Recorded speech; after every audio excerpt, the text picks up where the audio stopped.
What's going on, guys? Welcome back to another War Thunder video. So we're flying out the F8F-1b, the French Bearcat. This is, and frankly, we're not going to even waste any time. We're going to get right into the action with this engagement with the first Focke-Wulf 190 D9. Try to loop around. I'm trying to get him to overshoot. So the reason I'm flying out the Bearcat is to do some grinding. This is one of those planes that I had my eye on as soon as I saw the French tech tree. The Bearcat is a known fighter. It's a known good fighter. It's been in the American tech tree for a long time. So between this and the 84, I thought I had my talismans pretty well spent. Two very good tier 4 grinders, as opposed to the Narval, which is interesting, but it's a little expensive. I just don't know how much use I would actually get out of it. I don't know how many hours would I play it. I don't know. I let the first D9 go because I know I want to maintain my altitude. The entire German team has maintained their altitude. We've also got some Japanese on their team. And they're going to be a relentless team. This is the most intense RB air battle I've ever had. So let him overshoot, cut my throttle a little bit so that I turn inside of him. Let him come around over top of me. Throttle up just in case I need to. Cut back as he cuts in front of me, and down he goes. It doesn't get much more satisfying than on a beautiful little overshoot like that. But we're not done. Like I said, this is the most intense RB battle I've ever had, and we're about to attract some more attention. My team was very much scattered early on, and a lot of them died. A lot of Bearcats died early on, because the Germans kept their altitude. You gotta give the Germans credit. They know how to succeed with altitude advantage, and now they've got numbers advantage. And here comes the Ki-87, Japanese heavy fighter. He instead turns off and takes on the Spitfire in the head-on. That I thought they were going to collide there for a second. Ki-84 isn't very interested in me, but the J7 is. V. Lily is going to make a dive on me here in just a second. And frankly, he's not alone. This match reminded me very much of a previous video that I uploaded with the Yak 9T called Energy Trapped. It's very much the same principle. I was energy trapped almost this entire battle because of superior numbers and an incredibly aggressive team. A7 comes in after me. I actually made a slight mistake here. I didn't cut my throttle enough. I almost get this shot, but I lead just a little bit too high with my shots. Just relentless. The J7 is going to be coming in here in just a second. Ki-87 dives away. J7 comes in again. Another Japanese heavy fighter. Try to evade. Try to evade. Pull up. Evade those shots. I almost thought he was going to smack him to the ground. Ki-87 immediately comes back around after the J7 makes his run. I pull up in front of him. He just misses his shots. And get out of here.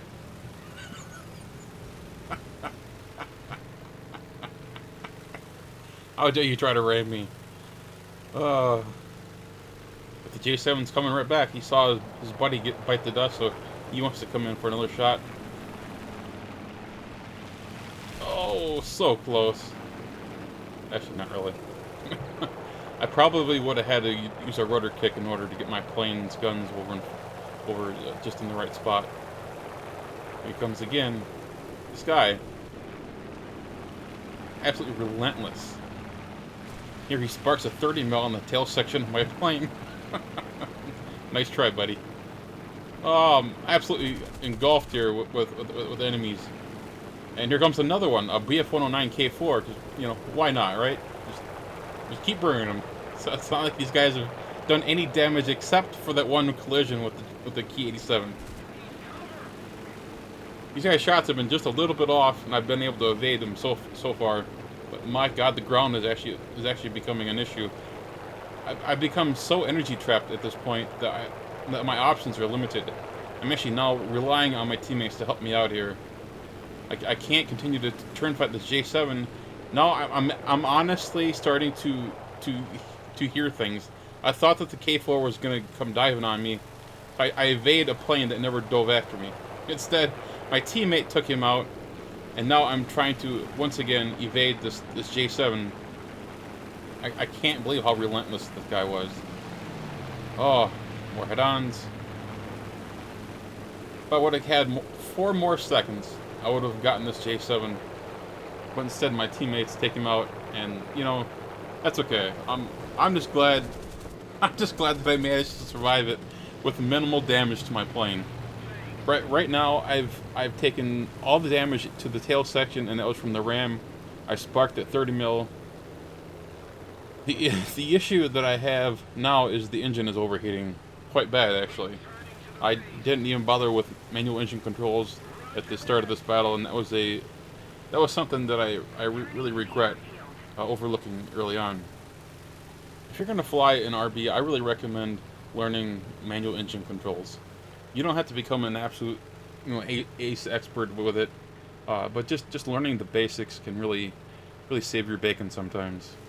I put in a bit of a jump cut to fast forward the action as all 3 of the remaining fighters went back to base to rearm. It was pretty dangerous, pretty risky to all go back at the base all at the same time. And unfortunately, the Spitfire got a little overzealous and went head-on with the K4, and he lost. This was a very unnecessary risk at this point in the game. If you have an opportunity to make a comeback and you're actually interested in attempting it, you really shouldn't be making desperate head-ons like this. It's a 1v1 situation. There's no need to make a head-on like that. Now, if you had 2 or 3 bandits in your area and you had to make, you know, a desperate head-on, okay, I've done that myself a lot of times. And sometimes it works, sometimes it doesn't. It's a calculated risk. Head-ons are difficult to win all the time. It's, you know, part skill, part luck. But that's enough ranting about head-ons. Let's focus on the game. So right now we've got a D9 on the enemy team that's ground pounding. He's got at least 1 bomber, a G8N1, and my team is just myself and this narwhal. We're going up against this K4 and an unknown at this point number of fighters behind him. We don't know where they are, other than the one that's ground pounding. So I'm gonna let the narwhal take first dive at this guy. He's got 6 20 mils. I figured in a dive he'll be the better option. And so I would immediately follow in after him with the dive of my own, hoping to perhaps catch this guy in a turn, getting slow, losing energy, and instead he just bails out. I know that may frustrate some of you, but honestly, I didn't even care. The way I looked at it is it saved me ammo. I was able to immediately get right back up in altitude and continue on looking for whoever was left. I wasn't the least bit mad. I was just focused on whatever's next, whoever's next. So 30 or so seconds later, our next opponent shows up on 109, up at altitude, of course. The Germans, you gotta give them credit, but they have an excellent advantage when they have altitude. So I know this guy's coming right at me, so I'm just gonna once again try to avoid his shots. K4, good plane. It's gotten a buff in the recent patches. He boom zooms away. I get what I thought was a perfect shot on him, but it only just barely clips him. See the other one coming in, a D9, I believe, and I'm ready to engage this guy. Call him out in chat, and I look around, and my narwhal buddies return to base. Come on, narwhal! Come on! Oh, I don't want to go in a 2v1 if I don't have to. Not when my only help is 6 kilometers away, and he's more interested in getting the safety net of the friendly AA at the base. It's just this part, it really frustrated me. I'm not gonna lie. I'm ready to fight, man. I've been avoiding these fighters all game long. They haven't touched me. They've sparked on me. They've rammed me, but they haven't put so much as a dent in me. So let's go. K4 once again coming in. Same maneuver as previously. He just goes right underneath me. Narval accidentally clips me in the left wing. Thanks, buddy. Appreciate that. And now we got a little turn fight here. Now, I've forgotten just how good the K... I don't know if the K4 is a better turner than I remember, perhaps in the flight model changes, but it's darn good, actually. But a couple of shots, I thought that was going to hit, but nope. Down at the very end, got a nice critical. It doesn't say what it critted, but he would go down here in just a minute. We've got the D9 up high with the Narval. Starting to get that spidey senses are tingling. You know, I just know this guy's going to dive on me, and sure enough, he comes right at me. So, try to evade this guy again, because, you know, we've been doing that all game long. He misses. I line up my shots. He goes almost straight up. There's a little bit of a turn there. Just not able to quite lead these guns enough. I really like these cans. Boy, between the muzzle velocity and the spread, even when completely upgraded, it's a little bit frustrating. So the K4 went down. I assumed either from rudder damage or an elevator, and the D9 takes out the Narval. I don't know if it was a head-on or just a lucky hit or just what it was. I didn't even go back to the replay system to see exactly what happened, and really I don't even care. Leaves me 1 versus 3, and I wasn't really sure what the other ones were. D9 is keeping some altitude. I'm trying to maintain my speed. Actually, it's 1 versus 4. Now that I look at the screen, I don't know what happened to the fourth one. Anyway, the door comes flying in a turn. Once again, avoid those darn shots. He makes his boom and zoom, pulls straight up, right in front of me, and I completely miss. But we're not out of this fight just yet. See, I maintain my speed at low altitude, so I've still got quite a bit of energy here. Leave my shots a little bit better there, and finally get a nice crit, take off his tail. And once again, the engine's cooking away. And at this point in the battle, we got 1 versus 2 now. What I later learned was a Key 84 Co and a G8N1 on the rest of the team. Now, I would think long and hard about what I wanted to do now. Do I go back to base, get rearmed, get a fresh engine, or do I just go out there and see what happens? Now, I went with the latter. I wanted to see what I could do against 2 planes. Again, Key 84 Co and the G8N1. I did start changing up things by introducing manual engine controls, as I wanted to try to keep those engine temperatures in check. If you've been paying close attention, you notice that I've cooked the engine quite a bit. Your engine can only sustain so much abuse before it eventually just dies.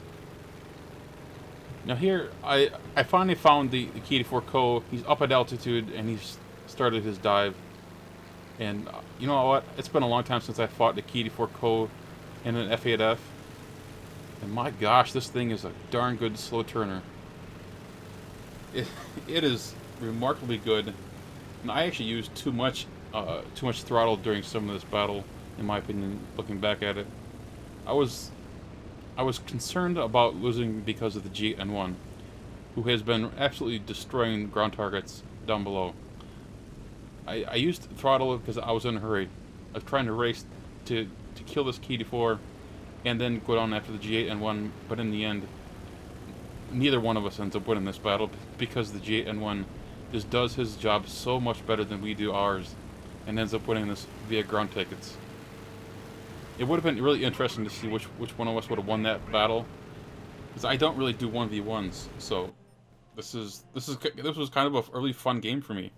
Not only did I get a lot of 1v1s, but I had to go up against an absolutely relentless team. I got to thank that team for just being awesome. Honestly, they put up one heck of a fight. They challenged me to dodge at every moment's notice. It got to the point where I was dodging planes that weren't even diving on me. I mean, that's just how crazy that battle got. It was the most intense battle I think that I've ever played in Era B. Anyway, guys, I hope you all enjoyed this video. If you did, hit that thumbs up button. And of course, if you're new to the channel, please subscribe. Take care, guys.